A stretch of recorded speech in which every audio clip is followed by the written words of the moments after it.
hello everyone की खबर आशा कर सकलो भाले आछे आरो আজি মই লৈ আইছো মালপোৱাৰ ৰেচিপি কেনেকেনো বনাই আহকচোন ভিডিওটো চাও আৰু সম্পূৰ্ণকৈ চাব স্কিপ নকৰি আৰু দেখিছেনে মালপোৱাটো কি ধুনিয়াকে ফুলি উঠিছে আৰু এনেকে বিহুতে বনাই চাবচোন আৰু মই এখিনি বিহুতে বনাইছিলো আৰু এখিনি ৰাতি মই চাউলখিনি ভিজাই থৈ দিছিলো আধা কেজি মান চাউল হ'ব নতুন চাউলৰ হয় আৰু এখিনি ৰাতি ভিজাই থৈছিলো আৰু ৰাতিপুৱা চাকনি এপাৰত চাকি থৈ দিছিলো আৰু পানীখিনি এটো খকি যোৱাৰ পিছত এটা মিক্সিটোত এখিনি গুড়া কৰি লম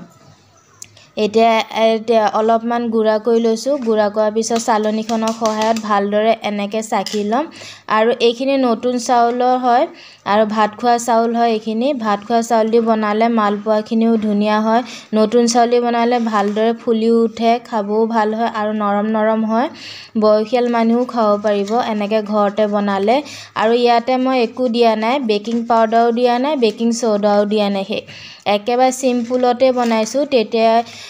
একেবাৰে সহজতে ফুলি উঠিছে আৰু দেই চাবচোন কি ধুনিয়াকে ফুলি উঠিছে বেকিং পাউডাৰো দিয়া নাই আৰু এনেকে ঘৰতে বনাই চাব মোৰ চেনেলটো যদি নতুন ভিউৱাৰ্স বা ভিডিও প্ৰথম চাইছে তেন্তে মোৰ চেনেলটো সাবস্ক্ৰাইব কৰি অল কৰি থব তেতিয়া আহিবলগীয়া নটিফিকেশনবোৰ পাই থাকিব আৰু এনেদৰে মই গুটেখিনি চাউল গুড়া কৰি লম আৰু নতুন চাউল যে একানে মিক্সিটোত অলপ লাগি ধৰিছে আৰু এনেকে গুটেখিনি চাউল মই এনেকে গুড়া কৰি লম এটা মিক্সি সহায়ত আৰু গুটেখিনি গুড়া কৰা হৈ গল এটা দেখিছেনে গুটেখিনি গুড়া কৰি ললো এতিয়া ইয়াতে মই লৈ লৈছো মিঠৈ আধা কেজি এটো আঠা থকা মিঠৈ নহয় বালিয়া মিঠৈটো আৰু কুহুমিয়া গৰম পানী মই এখিনি ভিজাই পেলাই থৈ দিম উতলাই নল আধা ঘন্টা কাৰণে এখিনি ভিজাই থৈ দিম যদি সময় নাথাকে তেন্তে আপোনালোকে মিঠৈখিনি গলায়ও লব পাৰিব এতিয়া চাউলখিনি গুড়া কৰা চাউলখিনি লৈ লৈছো এতিয়া ভিজাই থোৱা মিঠৈখিনি গলি যোৱাৰ পিছত এতিয়া চাউলখিনি মই মিক্স কৰি লম আৰু দেখিছেনে গুটেখিনি গলি গলগৈ আৰু ইয়াতে দি দিম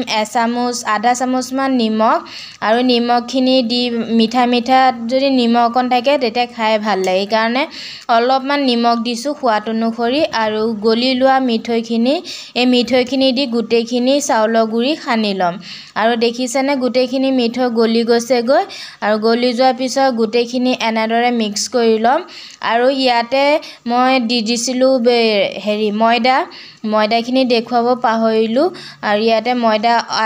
একাপ মান দিলে বেছি ভাল হয় তেতিয়া মালপোৱাটো ধুনিয়াকে ফুলি উঠে আৰু নৰমো হয় ইয়াতে মই একাপ মান ময়দা দিছিলো দেখুৱাব পাহৰিলো আপোনালোকে ময়দা একাপো দি দিব তেতিয়া কি হ'ব মালপোৱাটো ফুলি উঠিব আৰু ধুনিয়াকৈ খাব নৰম হয় আৰু এখিনি মই ভালদৰে মিক্স কৰি লম আৰু অলপ তলত গোটা থাকি গৈছে এখিনিও অকমান পানী দি ভিজাই থৈ দিম মিঠৈখিনি আৰু গুটেখিনি এনেদৰে দি দিছো দি পেলাই ভালদৰে এখিনি মিক্স কৰি লম আৰু নাৰিকল পাৰিলে নাৰিকলৰ গুৰিও দি দিব পাৰিব আৰু চফ থাকিলে চফো দি দিব পাৰিব মই দিয়া নাই এটো অপচনেল হয় আপোনালোকে দিব পাৰিব এতিয়া এনেদৰে ভালদৰে ফেটি লম যিমানে ফেটিব মালপোৱা তিমানে ধুনিয়াকে ফুলি উঠে আৰু এনেদৰে গুটেখিনি মই মিক্স কৰি লৈছো আৰু মিক্স কৰাৰ পিছত অলপ ডাঠ হৈ ৰৈছে ইয়াতে আৰু অকমান পানী দি পেলাই ভালদৰে এখিনি ফেটি লম ইয়াতে বাটিটোতে আৰু অলপ পানী দি দিছিলো পানীখিনি দি ভালদৰে এখিনি ফেটি লম আৰু ফেটি গুটে ৰাতি কাৰণে ফ্ৰিজত থৈ দিম লগে বনালে কি হয় মালপোৱাটো ভিতৰটো কেঁচা হৈ থাকে এইকাৰণে কি হয় মই এখিনি ফেটি পেলাই ভালদৰে এখিনি ফেটি লম ফেটি পেলাই ফ্ৰিজত গুটে ৰাতি কাৰণে থৈ দিম তেতিয়া মালপোৱাটো খাবলৈ টেষ্ট হয় আৰু ধুনিয়াকে ফুলি উঠে আৰু তেলটো অলপ কম লাগে নহবা যদি লগে বনোৱা হয় তেতিয়া মালপোৱাটো ভিতৰটো অলপ কেঁচা হৈ থাকে খাবলৈ ইমান এটা ভালো নালাগে এইকাৰণে মই গুটেখিনি এনেদৰে ফেটি লৈছো ফেটি পেলাই গুটে ৰাতি কাৰণে ফ্ৰিজত মই থৈ দিম আৰু এনেকে কৈ টিপছটো দি বনাই চাবচোন আপোনালোকৰ মালপোৱাটো খাব টেষ্ট হয় ভালো হয় আৰু ধুনিয়াকে ফুলি উঠে আৰু এনেকা মই গুটেখিনি এনেদৰে ফেটি লৈছো আৰু হেতাখনত দেখিছেনে মানে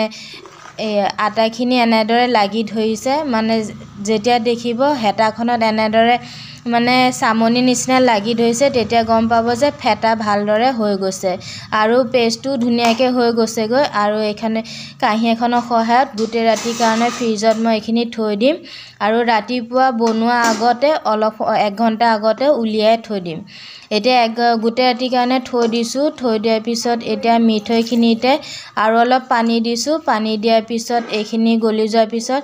আৰু দেখিছেনে এই আটাখিনি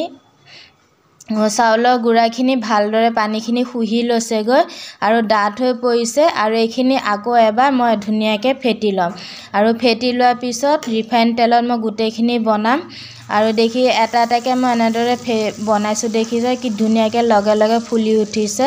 আৰু নৰমো হৈছে খাবও ভাল হৈছে লগে লগে ফুলি উঠিছে আৰু এনেকৈ চাহৰ লগত খাই বিৰাটেই ভাল লাগে আৰু বিহু পিছত খাই আৰু বেছি ভাল লাগে আৰু দেখিছেনে কি ধুনীয়াকৈ ফুলি উঠিছে আৰু যদি ভিডিঅ'টো চাই ভাল লাগিছে লাইক শ্বেয়াৰ কমেণ্ট কৰিব চেনেলটোক প্লিজ ছাবস্ক্ৰাইব কৰিব